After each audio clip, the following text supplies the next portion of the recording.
So I was out of town for a couple of days. I went to Las Vegas with some friends of mine. We saw the When We Were Young Fest, basically partied all weekend as if we were still in college, even though we are definitely not. But all of that aside, which was a wonderful trip, a nice vacation, I didn't look at the news for 3 days, which was amazing. But on the flight home, right, I'm going from Las Vegas. I have a connecting flight in Atlanta, 4 hours and 15 minutes, that flight. And the man who sat next to me, this is why I want to tell you all this story, because I really think this is a showcase of how embedded conservative media is to the lives of the MAGA folk. So here's what happened, right? I'm on the plane. I turn it on to ESPN because we got some football games coming up because it's a later flight. And I've got my music going in my AirPods. Guy sits down next to me, and I kind of did a double take at first because honestly, I thought it was Brian Daboll, the head coach of the New York Giants, because he looked a lot like him, just a little bit thinner. But anyway, it wasn't him. He turns on his TV, and he puts it on Fox News. So I'm like, wonderful. This is going to be fun. It's one of these folks. And as if that wasn't bad enough, he then gets out his phone, and he's sitting like way too close to me, holding his phone over to the side as if he wants me to see it. And I think he may have, and I'll get to that in a minute, but he's got his AirPods in, Fox News going, no volume, and he's scrolling through conservative videos on TikTok on his phone. So this guy, before the plane even takes off, is double fisting conservative media, right? He's watching Fox. He's listening to conservative influencers. He is just soaking it all in. And once the flight takes off and we get, TV, we get the internet back, he's doing the same thing. So I decided, you know what? I'm going to make this a teachable moment. I did not talk to the man at all. I never addressed him in any way. But I started taking notes. So I pulled out my phone, and I wanted to not only document some of the things that he was personally doing, and it gets super weird, but I wanted to talk about some of the headlines I saw come across that Fox News screen. I did not want to watch this. I wanted to watch my game, but I had to because it was so insane. Just the constant drivel, the verifiable lies that I saw coming across the, chyron on the bottom blew my mind. The stories they were even talking about. Absolute insanity. First and foremost, most of the shows that came on while I was, a captive audience for 3 hours were about the No King's Day protests over the weekend that, of course, turned into the largest mass protests in the history of the United States. Wildly successful. In fact, Saturday, the day of the protest, I was at the When We Were Young festival, and most of the bands at least addressed it saying no kings, or they were wearing no king's gear. I know All Time Low, Bad Religion, and The Offspring. They all did it. Blink-182. So it was just an amazing event surrounded by all these people who also, tens of thousands loving the No King stuff. But on Fox News, you didn't get that. Fox News, through multiple different shows, and again, I documented this, through multiple different shows, same talking point about the No King's Day protests, and showing about the same 4 or 5 clips on every different show. And it's this. This is what they said. Boomers took over. It was nothing but old people. They called it Grantifa. Like, grandma or grandpa and Antifa squished together, Grantifa. And again, 4 or 5 of the same clips on every single show. That's all the footage they had. And half of it wasn't even old people. It was actually young people younger than me. But they're trying to send this narrative to their overwhelmingly elderly audience that the only people that were out there were the elderly. Young people didn't care, even though we've got 2 clips of young people clearly caring about it. But that's not the only thing they talked about on Fox. They also, pull out my list here. They called it the Boomer Resistance. Then they had a segment on fighting narco-terrorists on all fronts, defending Donald Trump bombing the boats. They brought on a survivor of the Mao takeover to talk about how Donald Trump is in fact not a king and not a dictator at all, right? They did a story on President Biden's mental decline on Fox News on Monday, a story on Biden's mental decline. Yeah. They had a segment on the Salesforce CEO caves to woke mob. They had multiple different stories on the person who assaulted Big Balls, kept showing the same clip on different shows of Jeanine Pirro. Democrat-run cities are a disaster was one of the things coming across the bottom. And they also had multiple different segments across several shows about some petty crimes like shoplifting. And it would show the same clip over and over, like a security camera footage that may have been 20 years old of somebody like putting something in their pocket, but they're trying to show the crime is out of control. It was insane. And that's just what was on Fox. My seatmate, again, with his phone, like almost like he is trying to show it to me. I couldn't look away. At one point, as he's watching Fox, listening to conservative influencers, and I don't mean to snoop, I'm not that guy, but at the same time, put a privacy screen on your phone, man. Like, seriously. So he pulls up ChatGPT, and he asks ChatGPT, who is funding the No Kings protest? He didn't Google it, right? He's not going to go and do research. Just ChatGPT, who is funding this? And I couldn't see the full response, but I did see the beginning. It's like, there is no funding available. But like, and he's getting mad because he wanted to see it. Because again, this is a guy that is so ingrained in it. He couldn't even function on a flight without having conservative media and two different outlets in his ears. Like, I have to be ensconced in conservative media because God forbid I take a few hours to not be indoctrinated.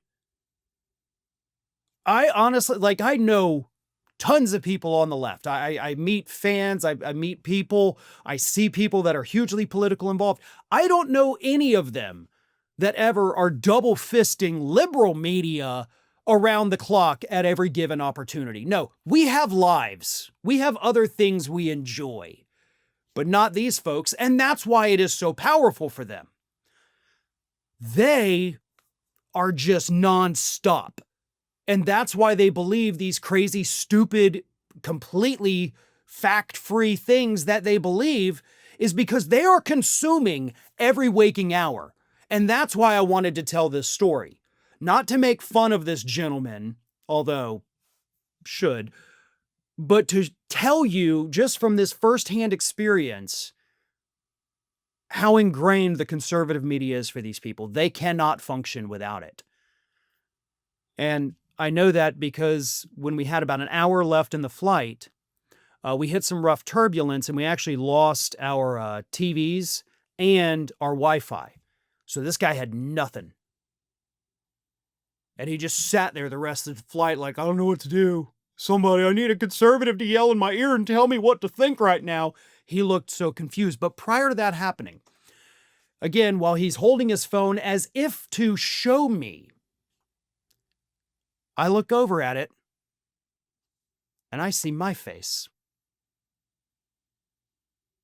I don't know if he did it intentionally. I don't know if he recognized me. I don't know what it was, but it was my face. It wasn't one of my videos because it wasn't, on this guy. But it was on TikTok. So somebody had taken one of my videos and stitched it in a conservative, like calling me out, I guess. And he's watching it. So at that point, when I see my face on his phone, knowing that he is just a nonstop consumer of conservative media, that's the point where I actually did start to get a little terrified. Not that obviously we're in the plane. I don't think he's got any weapons on him or whatever, but I don't trust that at that point. Like, then it became scary. But luckily nothing happened. He never talked to me. I never talked to him. The flight landed. We got out, went our separate ways. I went a little bit faster than he did, for obvious reasons, but it was a weird experience all around. And I wanted to share that with everybody.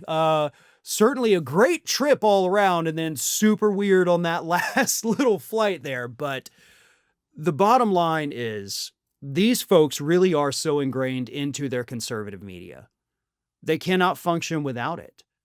They don't know, they're not capable of independent thought. They can't do it. They have to have it 24/7. If they are awake, they are consuming conservative media. That is why it is so powerful. And that is why I do think for most of these people, like my unfortunate seatmate there, it is not even possible to deprogram some of these people without the help of actual mental health professionals. In an interview published this week in Semaphore, Republican Representative Marjorie Taylor Greene made a shocking but accurate prediction about her own Republican Party. Now, Greene has, of course, been just going scorched earth against her own party for several weeks now. She's not leaving it by any stretch. She still loves her Republican Party, loves her Republican ideals, loves her horribleness, but she has been dropping a few more and more actually not bad ideas or sentiments. For one, extending Obamacare subsidies, not letting those go away. Calling for the release of the Epstein files, bucking the administration by siding with the Democrats. So there's a few items. Certainly, this is not a redemption arc for Marjorie Taylor Greene. She is still a big old pile of awful and always will be. But I had to talk about this because her prediction, of course, is that Republicans are going to get absolutely blasted in next year's midterms. So Marjorie Taylor Greene, in her prediction that Republicans are not going to have a good 2026, said this to Semaphore. I can't see into the future, but I see Republicans losing the House if Americans are continuing to go paycheck to paycheck. They'll definitely be going into the midterms looking through the lens of their bank account. Again, that's true. And that is what people should do, by the way. Don't vote on culture war nonsense. Don't vote because I don't want this person using the bathroom. Okay. Vote based on your personal needs. That's actually not bad advice. But Greene continued, everyone keeps saying I've changed, and I'm saying, no, I haven't changed. I'm staying focused on America first, and I'm urging my party to get back to America first. Okay, America first just seems a little selfish, I will say. How about workers first? How about people first? You know, something like that. But no, because there are still people Marjorie Taylor Greene obviously doesn't like, people that she doesn't want to support in any way. So it can't be people first or, humans. It has to be specific to just America. Nothing for any of the immigrants that are over here. So yeah, she's still a big old ball of hate. But she is right that Republicans are going to get their butts handed to them in the midterms. But don't tell that to the White House, because Semaphore also spoke to White House spokesperson Abigail Jackson, who is proving to be just as vile as Karoline, Leavitt, and Stephen Chung. Jackson had this to say about the economy not doing well and how that may impact voters. Jackson said, quote, any negative consequences felt by the American people have been caused purely by the Democrats. They can end the shutdown anytime they want. The shutdown is continuing because they're trying to not screw people over. And your boss, by the way, Abigail, has used this opportunity to just start firing people permanently from the federal government. And no, it is not the Democrats' fault. But here's the shocking part. What Greene had said about Republicans getting just, hammered in the midterms is backed by the data already. Like, regardless of the bank account situation next year, the data is already showing that Republicans are going to lose a tremendous number of seats. A new poll from Gallup came out just a couple days ago that actually showed that at the beginning of this year, party identification between Republicans and Democrats was dead even. It was a tie. Today, in October, the early part is when the survey was conducted by Gallup. They just released it. From January to October, it went from a dead even tie to Democrats having a 7-point advantage among party identification. Last year, heading into the 2024 election, Republicans, for the first time ever actually had the advantage. More people identified as Republicans than Democrats. Then, 2 months after the election, it was dead even. 10 months later, Democrats are up by 7 points. To put that into perspective, heading into the 2018 midterms, where Democrats had their blue wave and they gained 41 seats, they had a 4-point identification advantage. Just 4. It's 7 right now. So, if history is any indicator, Democrats are poised to pick up potentially more than 41 seats in next year's midterm elections, giving them the biggest margin that any party has had in the House of Representatives in over a decade. So, Greene is right. Republicans are going to get just absolutely destroyed in next year's midterms. And the White House, people like Abigail Jackson and Leavitt and Chung, they can try to blame it on Democrats all they want, but the polls also show everybody pretty much is blaming the Republicans for it.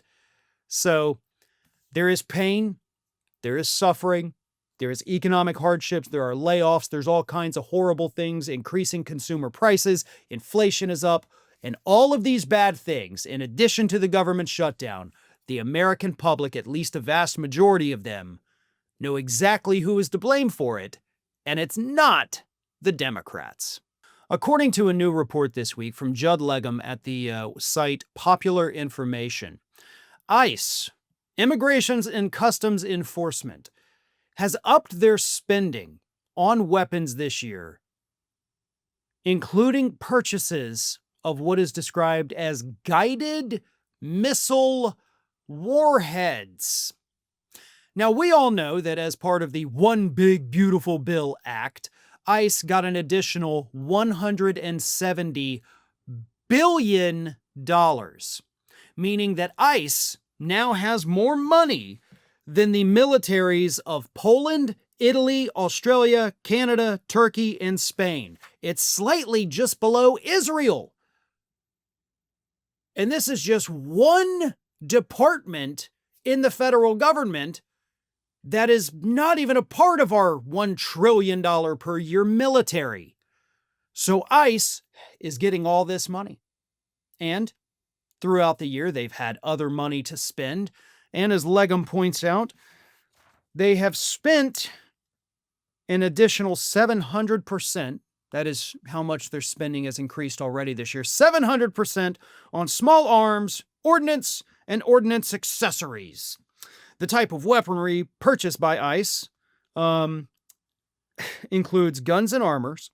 There have been significant purchases of chemical weapons and guided missile warheads and explosive components.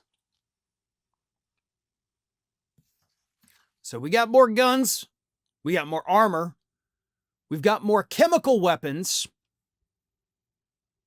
we have guided missile warheads and explosive components, which is a, fancy formal way to say bombs. Boom.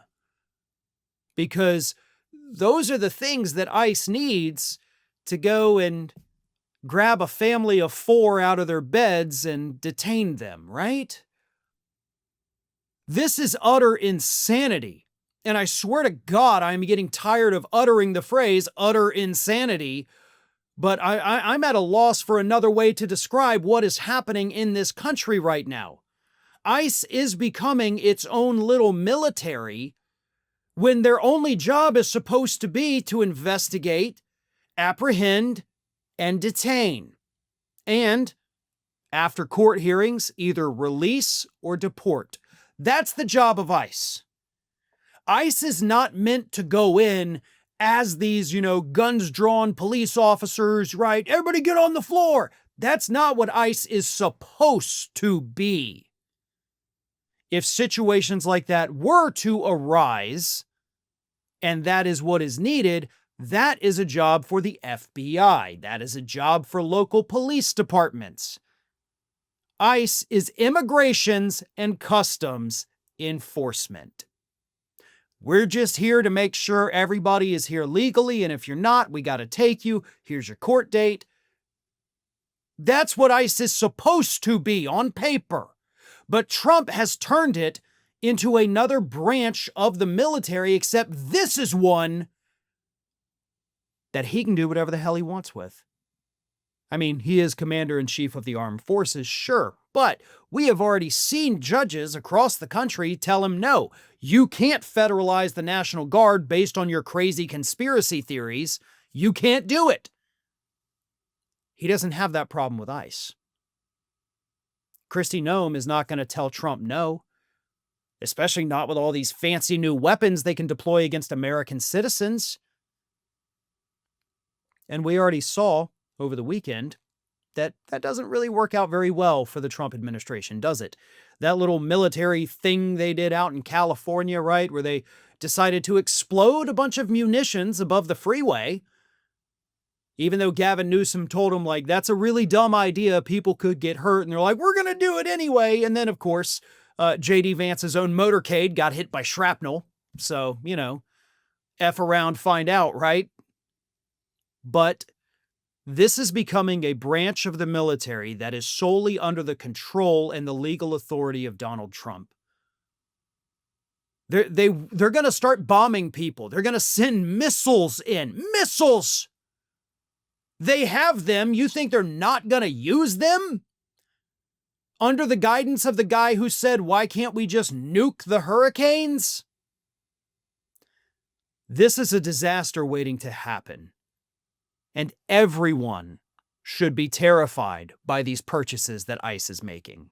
Alina Habba, on Monday, had her opportunity to go into court and explain to the appellate courts in New Jersey why she should be allowed to continue to be able to play her role as acting or interim or whatever it is now U.S. Attorney for New Jersey. As everybody knows, the other courts had already said, no, your term ended because you were not confirmed. You cannot legally continue on in this position. You have to have somebody else. The courts, under their own authority, are able to appoint that person. They did. Bondi fired her. Her and Trump put Habba back in place. And the courts were like, yeah, you can't do that. But Habba's like, no, you got to let me stay. And here's the thing. We do not yet have this ruling from the appellate circuit in Jersey. But everything hinges on Alina Habba making her case that she should be able to keep playing U.S. Attorney. And when I say everything, what I mean is that all of Donald Trump's political prosecutions could be instantly undone if Alina Habba is told, no, you can't play U.S. Attorney anymore. You have to go home now. And here's why. Because much like Alina Habba, Lindsay Halligan, the U.S. Attorney for the Western District of Virginia, was also not confirmed by the Senate. She was just put there by Pam Bondi on a whim because Trump liked her. She was his insurance lawyer, put her in this position. She's never prosecuted a case a day in her life. That's not what she was. And she immediately started prosecuting, or at least indicting, Trump's political opponents. James Comey, Letitia James. Basically, if you got James in your name, she's going to come after you, I guess. But if the courts in Jersey do decide that Alina Habba was not convincing enough that she should be able to stay U.S. Attorney, then Halligan is going to face the same fate. And if Halligan faces the same fate, you know, the courts say, no, you weren't confirmed by the Senate, you can't be here, then everyone she is indicted, automatically, immediately, those cases are thrown out. And that, of course, is according to law school professor Barbara McQuaid, who, of course, is a legal expert. We've talked about her before, but McQuaid said this. It means that every one of those cases that has been indicted since she took office over at that office is null and void. It's the same thing we saw in Florida when Judge Eileen Cannon dismissed the case against Donald Trump, finding that the special counsel had been inappropriately appointed contrary to regulations and law and the Constitution. So, we have to wait and see, right? But I think the funniest part about all of this is that it all rests on how convincing Alina Habba was during that hearing on Monday. And as I've said in the past, Alina Habba is, in my opinion, one of, if not the worst attorneys in the United States. She lost every single case that she handled for Donald Trump, including some that were very easily winnable by a competent lawyer. I'm glad Trump lost, don't get me wrong, but still, Habba's that bad. So all of Donald Trump's political prosecutions right now are hinging on whether or not Alina Habba could pull it together for 20 minutes to make her case. If I were a betting man, I'd go ahead and put money on all those other political prosecutions being thrown out, because I have zero faith that Alina Habba was able to convince anyone that she should be able to stay as the U.S. attorney. So, as I mentioned in the first segment of today, I've been out of town for a few days. So there are some stories I missed, because during that whole time I was not going through the news, and it was wonderful. But apparently one that I missed is that on Thursday, Karoline Leavitt went on Fox News and decided to show the entire world what a giant, disgusting ball of hatred she genuinely is. Now, before I read you what the White House press secretary said about roughly a third of the country, let me remind you of something, right? It was just a little over a month ago that we heard from dang near every Republican politician, almost every Republican pundit, our Republican friends on social media telling us, "You're the problem, Democrat. You and your hatred, that's what caused this horrible tragedy, because all you do is hate. All you do is call people names and mean things, and you're what's wrong with the entire country." That was a month ago. A month.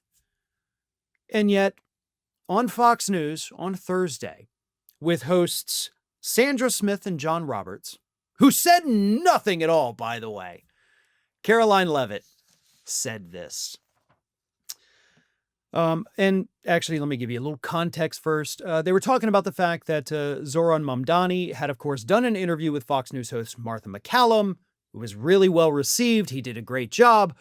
And Leavitt was asked to respond to the interview. And she said, "Well, that's a classic case of I don't want to answer the question because I know it's wildly unpopular. And the Democrat Party, this interview proved that the Democrat Party's main constituency are made up of Hamas terrorists, illegal aliens, and violent criminals. That is who the Democrat Party is catering to. Not the Trump administration, and not the White House, and not the Republican Party, who is standing up for law-abiding Americans, not just across the country, but around the world. And that's why President Trump worked so hard to end this conflict in the Middle East. It was President Trump who brought home the last living hostage out of Gaza, Eden Alexander, who has since been reunited with his family in New Jersey. It's President Trump who is actually pushing for peace. And I would like to add, where are all the Free Palestine protesters? It's President Trump who freed Palestine literally, and they are now very much quiet because why? They can't stand Trump. Actually, it's because we've been told by you and your boss, if we go out there with a Free Palestine protest, we're going to be deported, or charged with terrorism. That's why it's quieted down. Did you forget you did that, Karoline? Yeah, you guys did. You said all of those people were terrorists and we will try them for terrorism. We don't want to spend the rest of our lives in prison, in your concentration camps. But she wasn't done. And that is the base of the Democrat Party today. They don't stand for anything except catering to their far left base, which, as I said, includes anti-Semites, includes Hamas terrorists, illegal aliens, and violent criminals who want to let off freely to roam in American streets. Yeah, the hatred from the left is just out of control, folks, right? I mean, we got to do something to tamp down all of the name calling from the left. That is weird. And again, Sandra Smith, John Roberts didn't say a word. They did not say, "Karoline, let's tone it down. That's obviously not even accurate." No, they just let it happen. And this is the same network who, again, a month ago was saying that the left is full of hatred and vitriol, and they're the reason there's any violence anywhere on the planet, possibly anywhere in the universe for all we know. And they also are the ones who 10 years ago, or 9 years ago, I guess, were telling us how horrible it was that Hillary Clinton described Donald Trump supporters as racist, sexist, homophobic, xenophobic, Islamophobic, you name it, it's a basket of deplorables. They did segments on that literally for years, even after she lost the election. Well, she won the popular vote. Yeah.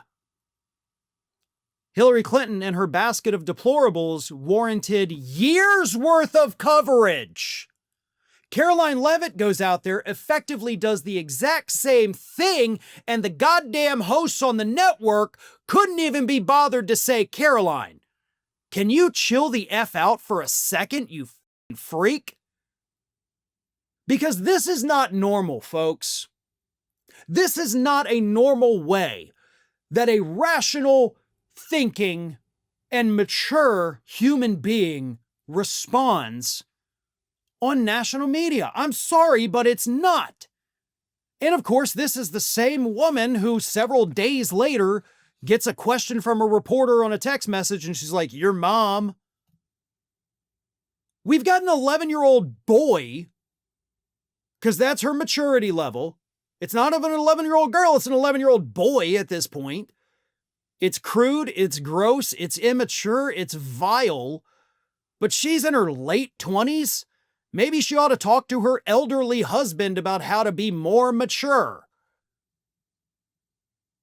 But this is who we have. This is what they are. I don't ever, for the rest of my damn life, want to hear another conservative out there say the rhetoric on the left, you.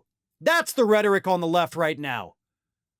You guys are 1,000 times worse than anything I have ever heard anybody on the left say on a platform. Okay? Nobody on the left, on their platform, talks about conservatives the way conservatives on their much bigger platforms talk about those of us on the left.